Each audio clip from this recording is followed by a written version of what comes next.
Hello everyone, and welcome to Divine Debut. This is Kathy speaking. Thank you for joining me here today, the 25th of July of 2023. It is a Tuesday, and I'd like to wish my Leo friends out there a happy birthday, and just wishing everyone a happy Leo season as the sun has ingressed into Leo. Okay, Venus has turned retrograde, my dear friends, and we are revisiting the past. I hope you've had a wonderful weekend. It's been really hot here. Very hard to be able to concentrate on readings when it's too hot. It is summer. We're in the heart of summer.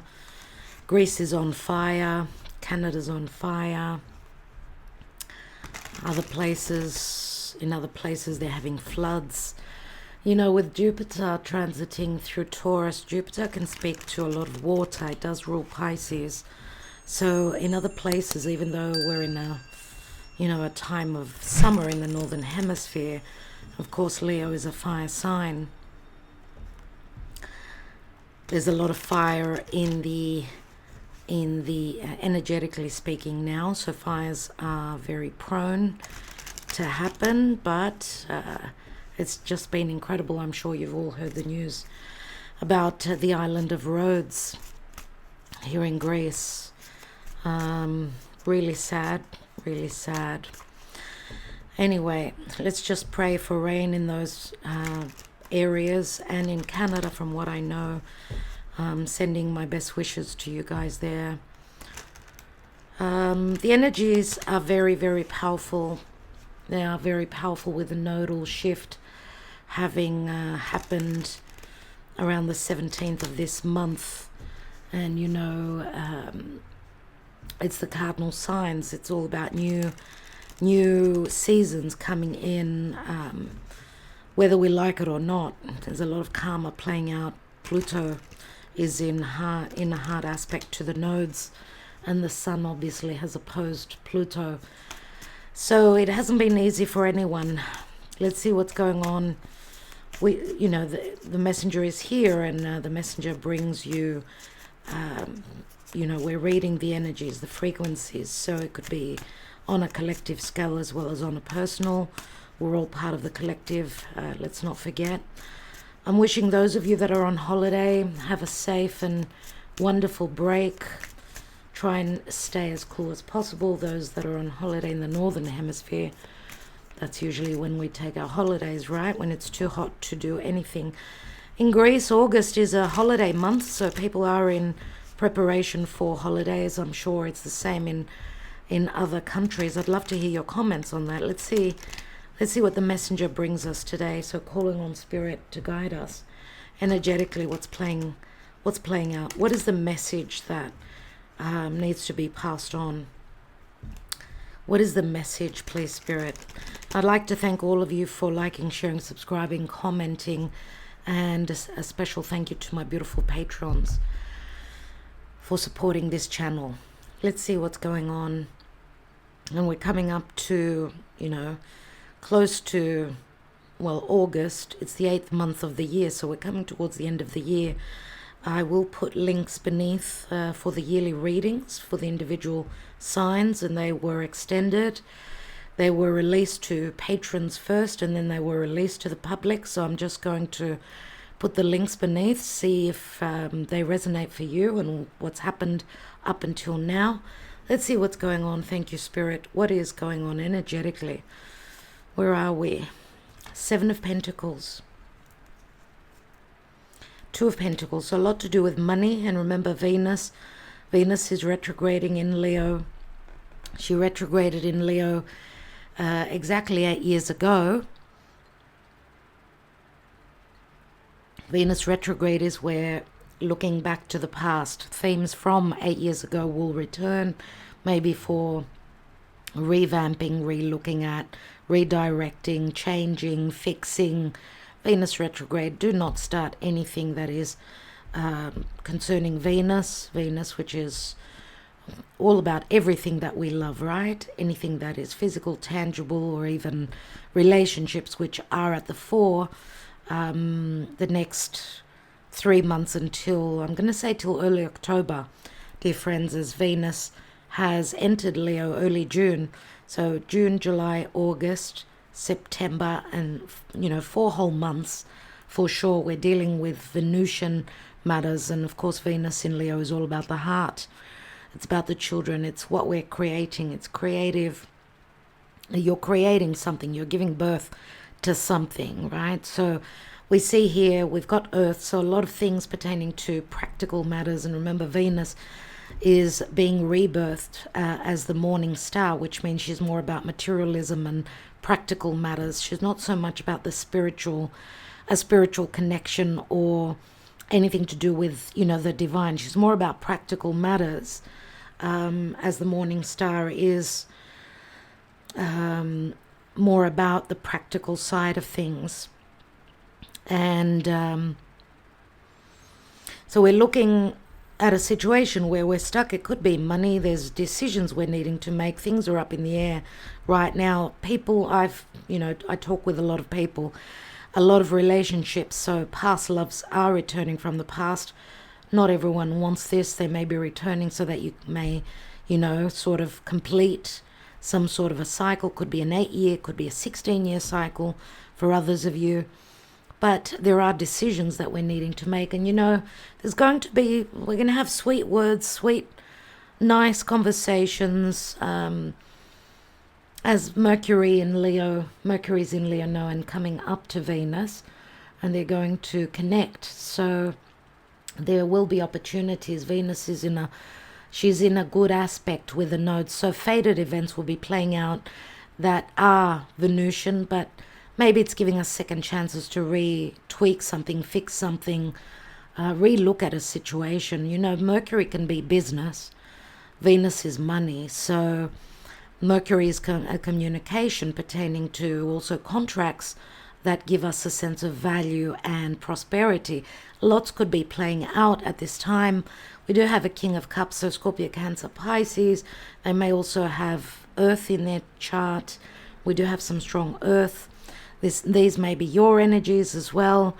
Now, water and earth is more recessive, more feminine inclined, but there's a lot of fire right now, a lot of fire and a lot of earth. So it's like a sort of a battle between our desires and practical matters.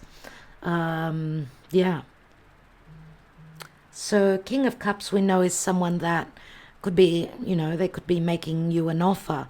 Doesn't have to be only love. It could be something pertaining to money, something that you're creating, right? King of Cups is very open, very sincere, usually, when he's in the upright.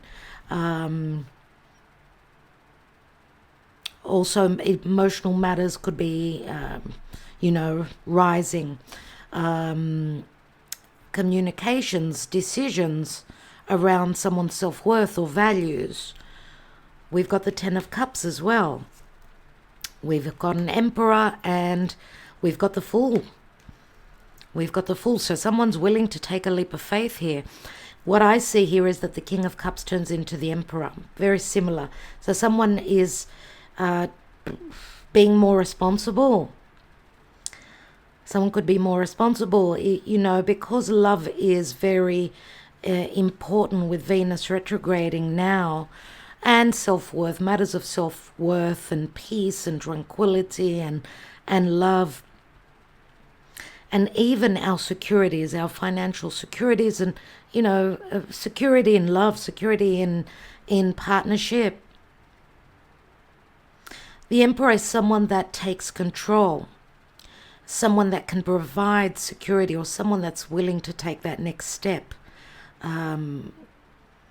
And being more responsible.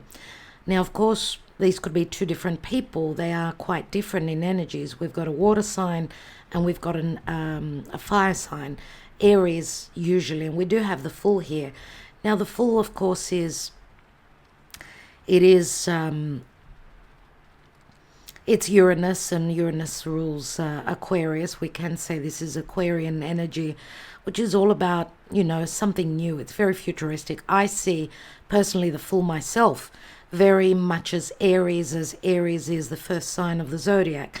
And that is why the Fool to me is very much about, and it is a new beginning, of course, but because I see it as Aries, it's sort of like cardinal fire, so initiation, new season, new possibilities, also possibly breaking free or finding an intelligent way to tweak a situation, right? Because Uranus is the future.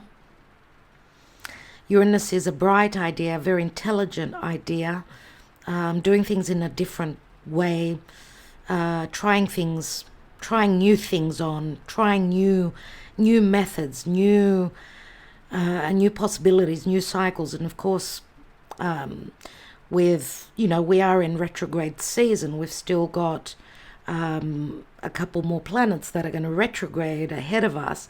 But, at this time of the year, it's all about looking back to the past.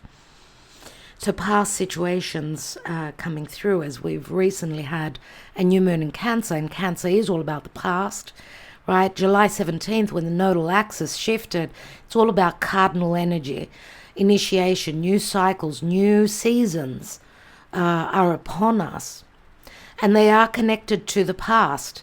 Now, August 1st, we've got a full moon in Aquarius, which is just around the corner. Today's the 25th, so in less than a week, we've got a full moon. Something is coming into culmination.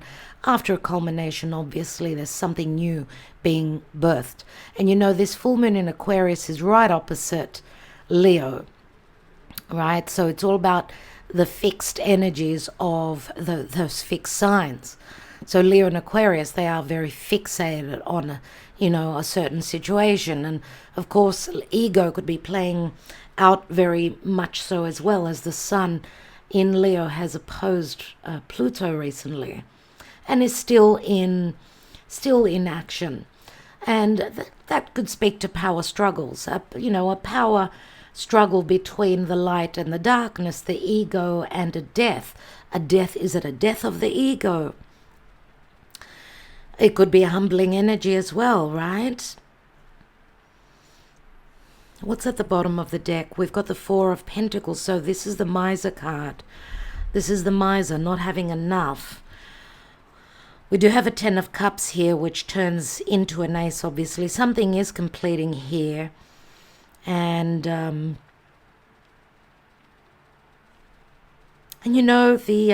Emperor is not someone usually that takes chances, because he's got such responsibility. He's the front man, he's the boss, he's the one in charge. So risks are very challenging for the Emperor. We know the Emperor needs to provide security to his empire, whether it's a family, whether it's an industry, a business, even, just a family. But we know the Emperor is also a number 4. We've got a couple of 4s, so maybe, because I know, the first 2-3 days in August are going to be quite challenging. After that, the energies will start to, to calm, and it's like we're getting over that fork in the road, that huge hump that we're sort of getting over right now. It's like we're still in the midst of it here, but there is promise of a new cycle here, that someone's ready to take a leap of faith, ready to take responsibility after a cycle comes to an end. We've had stuck energies. Decisions have been very important as well. They could be in relation to creativity, something that we're giving birth to. It is Leo season, remember. It's all about the heart. It's all about play, risk-taking. Now remember, Leo is also taking a risk, gambling, taking a gamble on something, on matters of heart, on things to do with childlike energies, the inner child, so as to create. Let's see what's beneath here. And there is the Ace of Cups. And we do see tears of sadness or tears of joy. I would say it's more about tears of sadness here, because this is the miser card. And the Three of Wands here speaks to me. It's like we've put in a lot of effort towards something to create, something we desired, we were passionate about. We've been waiting on those ships. Maybe they've taken longer than what we hoped for. We do see the opening card as the Seven of Pentacles, which is like, sevens are Saturnian cycles. Sevens are difficult turns. They are about conflict. I don't know if this is a 7-year cycle that you're dealing with, 7 months. It's like, the Three of Wands here. It's like someone's turned their back on this new beginning, this potential here, and they're feeling left out. They're feeling, it's like a sense of being detached, feeling unloved, unworthy is the Four of Pentacles for me here. Now, of course, finances play a major role here. If it's not finances, then it's because we know, the world is going through a lot of challenge where financial securities are concerned. People having lost their jobs, people losing their homes, people working harder for much less. The power being in the hands of the few, and the masses going through deep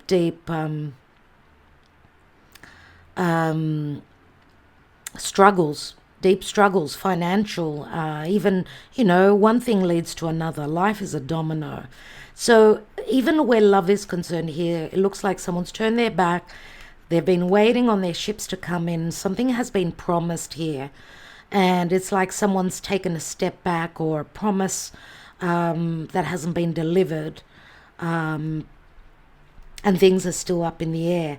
But to me, what I see with the Fool card here, it's like something that's been promised. We may be returning and sort of looking back at that. Maybe taking another look at a situation. Let's see what's going on. I want to take a message from the Energy Oracle cards. Thank you, Spirit and the Divine, for your guidance. Energetically, what's going on, dear Spirit? What is the message and the advice? What is the message and the advice?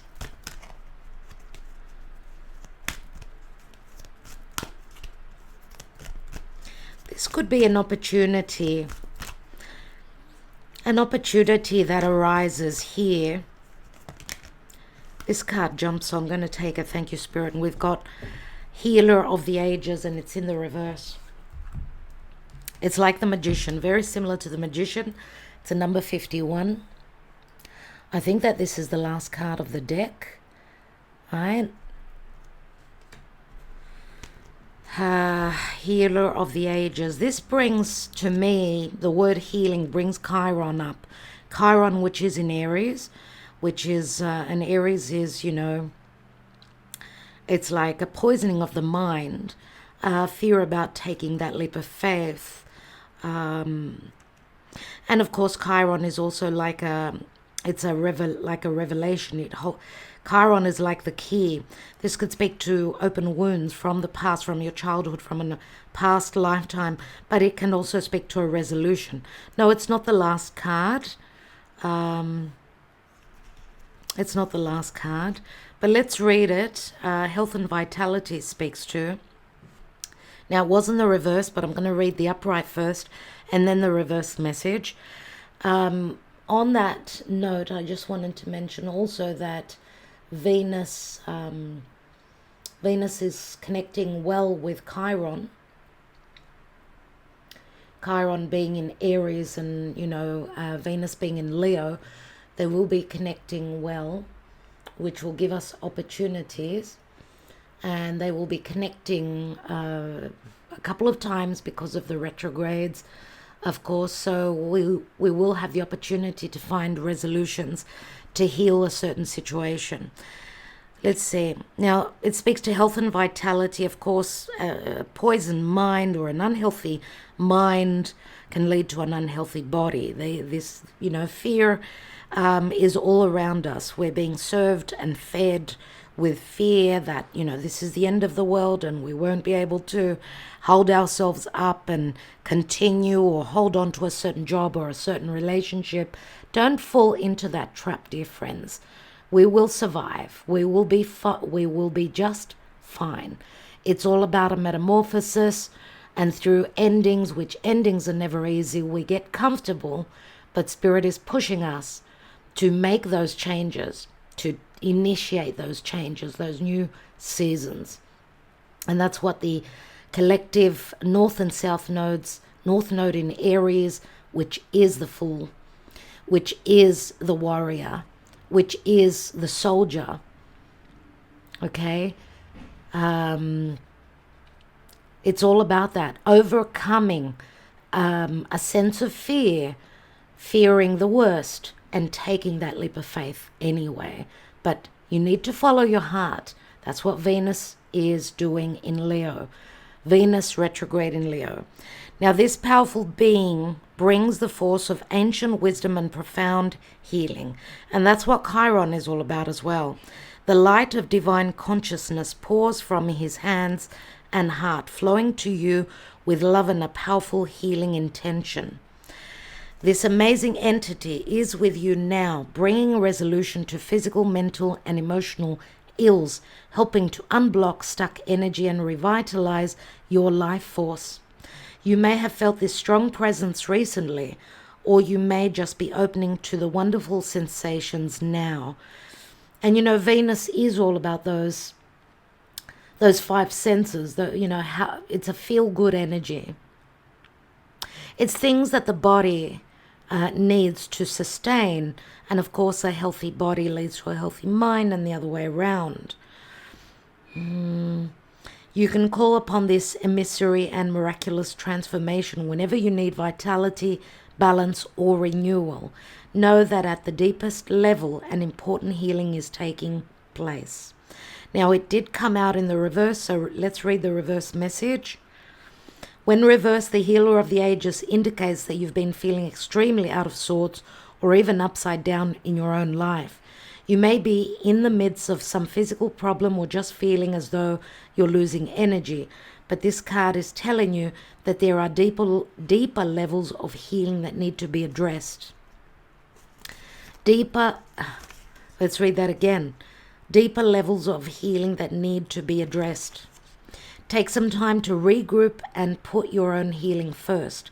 Whether you're facing mental, emotional, physical, or even addictive patterns, call upon the healer of the ages to bring this energy to the issues you're working on. Quiet your mind and feel his vibration bring you warmth and healing light, clearing away any dark or hurting space. Repeat this meditation and be patient, yet also know that divine love can heal you in the blink of a belief. I love the way they've worded this. Yet also know that divine love can heal you in the blink of a belief. So it does speak to what it is that you believe in. The affirmation says, the powerful healing of eternal love is with me now and always. Divine consciousness fills every cell. I'm whole, healthy, vital, and at peace. And remember that we've been, our physical bodies are built in such a way, and we are star seeds and connected to spirit. Physical healing can happen through a healthy mind. Our bodies are so intelligently created, my dear friends, that powerful and positive thoughts can heal many situations pertaining to our physical and our mental and emotional health. So the first step is to believe in the light, to believe that you are well, that you will be well.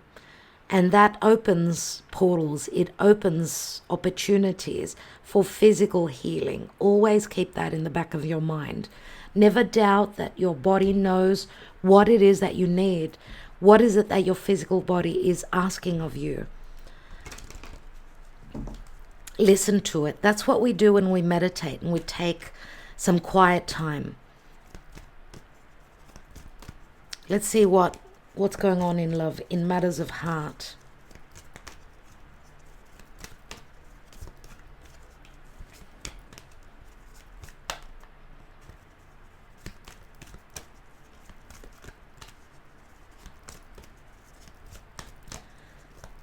Can we have a message of love, please, Spirit? And when we speak of love, we speak of all facets of love, and there are so many.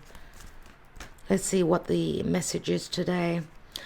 I think that Spirit is wanting me to choose the card. Let's see what is being guided here.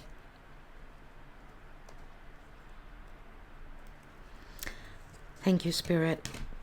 We have, my God, we've got the devil here, and the devil has shown up recently. So what I see is blockages within the heart chakra, an imbalance.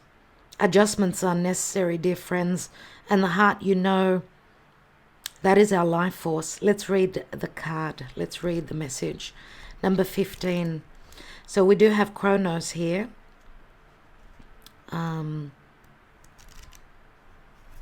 Saturn. We do have Pluto in Capricorn at the last degree, so there's a sense of urgency. Remember what I said about, you know, Sun opposing Pluto. This could speak to power and control, but it could also speak to a power struggle within the light and the darkness within us, not only outside of us and in our environment. Don't let this overtake you. Don't let this happen. Keywords are fear, identify, release, negativity, freedom, and love. Fear and doubt often prevent a relationship from flowering or from manifesting. In matters of the heart, they can restrict and confine. They prevent you from opening to the joy and love that's waiting for you. A heartfelt heart. What did I just say now? A fearful heart closes in upon itself and sees only negativity and doubt. Your fears can even make you question your own value, causing you to wonder whether you're worthy of being loved or if you'll ever find love. These thoughts, if not controlled, will manifest more of the same, continuing in a never-ending destructive cycle. We know that Saturn and Kronos is cycles, falling into the same trap. Again, there comes that word trap. And we see a trapped heart. It could be because of power struggles, because of ego. This could also speak to power struggles where work is concerned.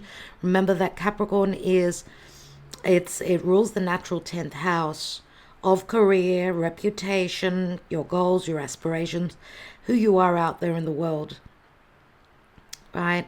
How you're being seen out there in the world. I feel like there's an energy of do or die. It's like this has got to, I've got to succeed in this, or there's doom, doom and gloom. I think that this is what we need to get out of, this sort of negative a thought process, and, a destructive sort of thought process. The Nine of Swords comes through to me. It's time to take action. To master your fears, you must first identify them. What fears about love have you allowed yourself to believe? Are you concerned about being unlovable? Are you uneasy about giving up your freedom in order to be in a relationship? Do you find it too difficult to speak up about your needs and ask that they be met? Sit quietly and uncover what may be holding you back. By the very act of facing your fears, you will recognize them for the deceptions that they are, and you will discover the power to master and eliminate them. The absence of fear is unconditional love. Please take some time to look at your fears and doubts so you can release them. This will free you to manifest joyful and loving relationships. Know that you can have the relationships you desire. Act now to release your fears and open your heart. And that's what Venus retrograde is all about, an opening up of the heart. And if you have been stuck in an unhealthy, controlling relationship, or even a position at work, something that's above your ability, sometimes it's okay to say, this is not for me. Okay? You can put your best foot forward in whatever you're trying to manifest. If you find that it is impossible, don't imprison yourself in a situation. Maybe it's the wrong tree you're barking up. Maybe there's another path that you're being forced or pushed or needing to be open towards. Remember the Two of Pentacles up here. Now the affirmation says, I now release my fears and open fully to a loving relationship with myself and others. Okay, this is the devil, and the devil, remember, is restrictions, it's limitations, it's timing, it's karma, it's negative thoughts, fears. You keep falling into the same trap, into the same sort of, you tend to attract people, the same type of people, the people that want to, keep you in a controlling, imprisoning situation. Look at the heart. It is in an imprison. It is in a prison, and sometimes it's fears that puts up those bars.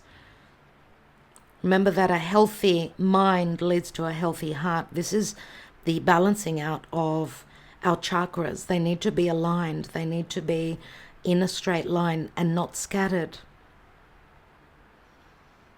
So don't let fear hold you back. Fear is one of the worst emotions. Fear will break the alignment and scatter you. Generally speaking, when we're in an imbalance internally, then this is what happens around us and in our environment, dear friends. Let's see what's going on here.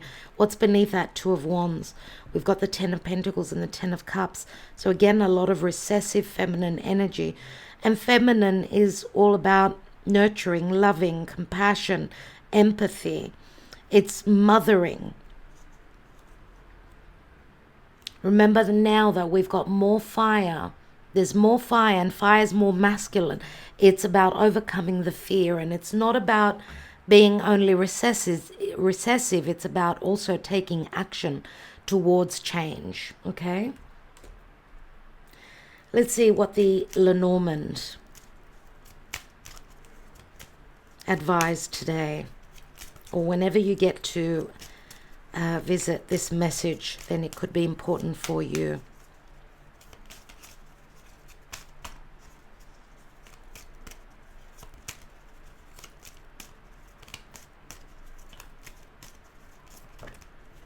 I just want to also remind you that Mars in Virgo has and still is in opposition to Saturn in Pisces, and that is, Mars is our desire. It's, pressing on the accelerator. It's putting in the effort and the energy into something. But Saturn, which could be the Lord of Karma, fears, timing, it could be someone that's trying to control you, an external entity, force, person, situation that's saying, no, you need to press the brake. It's not the time now. But Mars is slowly coming off that opposition. And remember that Pisces and Virgo, they do speak to health. Now, if you're going through some sort of a health crisis or health issues, remember that don't fear the worst. The worst will only bring the worst. It's like you're creating a, doomsday scenario. Don't fall into that trap. There's always other routes and other, and we've got the healer here. Self-healing, self-mastery. And this could also be matters to do with the heart. For some of you, this could be a broken heart, or this could be physical healing possibilities of heart issues for someone out there. Remember that this could also be, and I'm going to say, get a second opinion. If you are being guided to someone that could be very, someone that's guiding you. It could be holistic healing, different forms of healing. It could be, going to another doctor, another specialist, cardiologist. Get a second and third opinion. Okay? Get a second and third and fourth opinion. We have the moon. And the moon does speak to fears, things being hidden, matters pertaining to the past, resurfacing, things to do with fears connected to the home. And I'm going to say also career and so, like an opposition, career versus home. Difficulties in the career, which is like a domino, brings, we bring the problems to our home, to our family. But the moon can also speak to the nighttime and the moon is our emotions. It could speak to secrecy or things that will be shown to us. Remember, we're coming up to a full moon in Aquarius. And remember, Aquarius is all about finding a new method, technological, new forms of healing, or some sort of a breakthrough. Any themes such as these could come up in the next few days. Let's see what else we've got here. There's the open portal. We've got number 11. The whip speaks to internal conflict, external, anything to do with legalities. The whip doesn't last long. It can speak to conflict. As I said, internal, external, not being on the same page with someone. There could be objections or doors that are closed at this time. Oppositions, whatever the opposition is.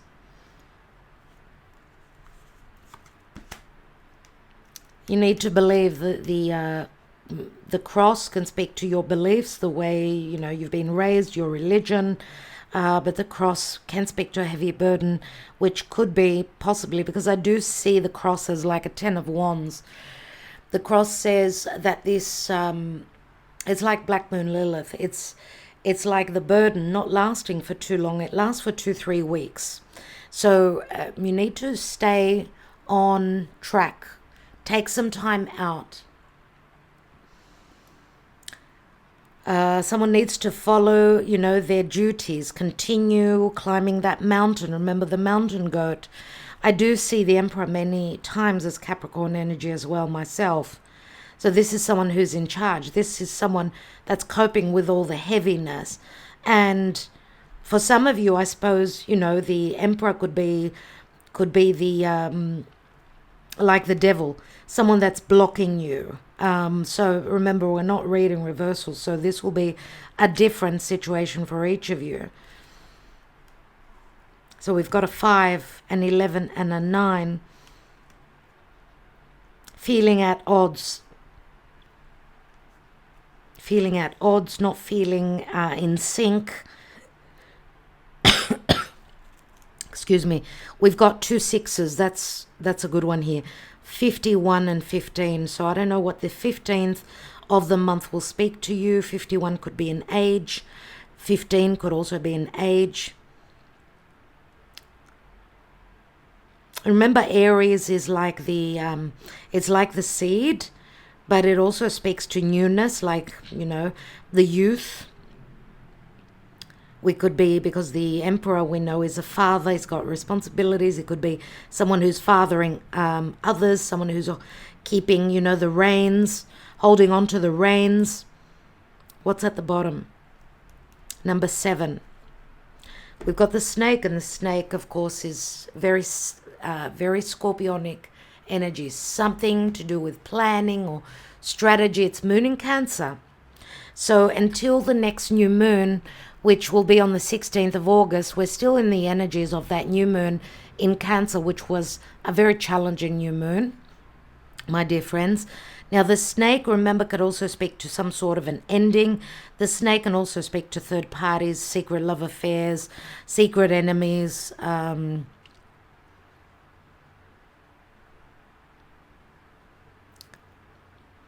a yearning or some form of a heavy attraction to someone. Remember that the devil can also speak to a love affair, a secret love affair. What's beneath a snake? And there's the dilemma. There's the dilemma. There is number 22. 22, which is again it's like an open portal. 22 is like needing to make a decision, being in between two worlds, needing to make up our minds. Number 22, heavy decisions. The decisions could be around a separation or foreign travel, or maybe even choices. Now there will be opportunities, but there will also be hesitation. And when there's a hesitation, remember that the fool jumps off the cliff because he knows that spirit has his back. So there's some form of a risk involved here. It's like without risk, we fall back into the same cycle, I feel here. The fool does not fear, right? What is this choice about? And we've got the birds, something to do with communication, third parties, messages, communication, gossip, anything to do with a group that you associate yourself with, possibly, right? Something to do with communication, right? The birds is Uranus. It's Uranus in Aquarius. It's about finding a intelligent resolution. The birds can also speak to excitement, but many times it speaks to stress and anxiety. So let's take three fortune telling cards, and we will leave it there.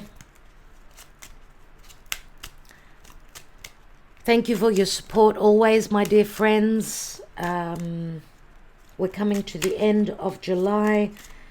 Now we're in the season of Leo. Remember that Leo is fixed fire. And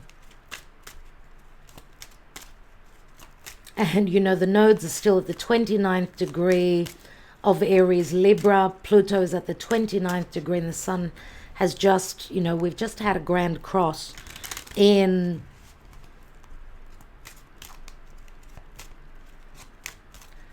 cardinal signs, of course, in cardinal signs, which means new seasons for the next year and a half.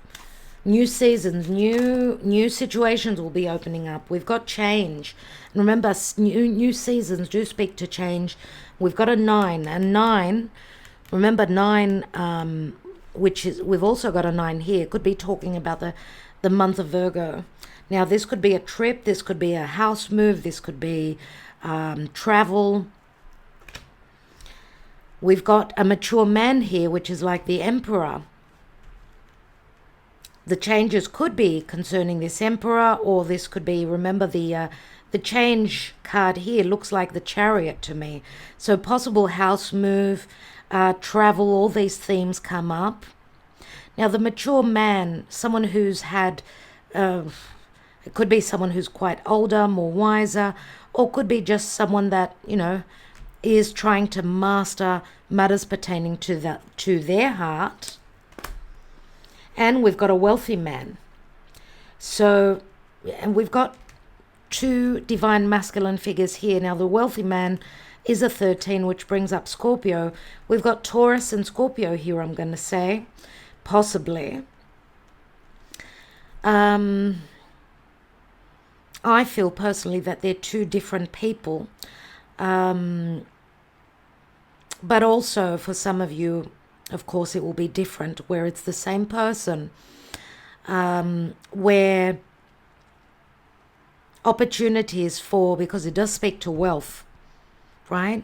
Changes within and maturing energies within this emperor's life, let's say.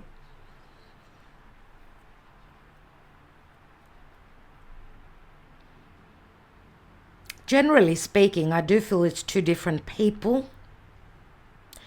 If we take it as past, present, future, the changes have already happened. Someone's been humbled now. The mature man speaks to experiences. Yes, it could be age as well.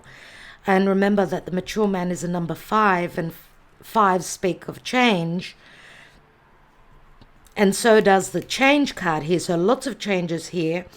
And, you know, because this is Scorpio, It could be fated events because the South Node has just recently left Scorpio. So many changes possibly within this mature man's life, financial changes, some sort of a rebirth. I'm going to say just like the snake, where someone is shedding their skin, right? It's like because the mature man speaks to responsibilities and obligations and heaviness, I feel here. There's like a lighter sort of energy with a wealthy man because it is Scorpio. It's all about metamorphosis. I want to take one more. Between the mature and the wealthy man, and we've got imprisonment. Imprisonment, which speaks to the blockages there. Look at how the cards speak. It's just incredible. Absolutely incredible. Look at that there. And it's a number 29, which equals 11. So there's still conflict here. Now, I don't know if you're dealing with two different people. We've got a mature man, which, life, it could be changes in the life of this mature man, or it could be changes in your life pertaining to this mature man. And what shows up is a wealthy man, someone who could be physically wealthy or just emotionally. They may have just a very rich emotional heart, right? Because we do see the heart here. Spirit is just saying, take another card. I need to take one more card on this imprisonment because I need more. I need more information. But before we look at this card, I want to point to you that we've got the lock here. What's at the bottom? We've got toil and labor. So something to do with work. Yes, it could be. Have a look at the lock. Remember how I said Chiron is like the key. It's a resolution. Some form of obligations or karma. We've got the mouse here, and the mice usually speak to unhealthy situations or misery or other people being involved in gossip or even financial loss. Right? Chiron in Libra is the mice. Now, Chiron is, self-worth issues, not feeling good enough, worthy enough, or an imbalance in relationships because of third parties, possibly. And 11 is like justice, right? It is like Libra. And remember, the South Node is in Libra now. We're needing to let go where there's been unhealthy connections. We've got the privileged lady here. So there is a lady, a divine feminine. It could be competition between a mature man and a younger man. The mature man could be someone that's financially in a good place. Usually, maturity comes with prosperity. And, the younger man here, divine masculine, being someone that's got an internal rich, an emotional rich persona. And they may not be rich physically. And I do see, I don't know why, the King of Cups is like the younger masculine here, the wealthy man. And we've got the Emperor, which is more the mature man. So, and the privileged lady, which I see many times as, she's very similar to the Empress for me. So it's like, there's still an imprisonment, like blockages pertaining to these two divine masculine and in comparison to this privileged lady. So I don't know exactly how this speaks to you. If we look at this card, it's like an 11 and then we've got a 12. But with, the wealthy man is a 13. It's like a back and forth. Yeah. And another 11 with a toil and labor. Yeah, there's number 22 and the official person, some sort of a decision. Anything to do with legalities or needing, hesitating in because things are up in the air. There's something that this emperor needs to end and take a leap of faith into a brand new cycle. But there's conflict around it. Okay? So I think I will leave it there, my dear friends. I'm wishing you well. I want to thank you so much for liking, sharing, subscribing, commenting, and your support always. Much love to all of you. I will see you tomorrow.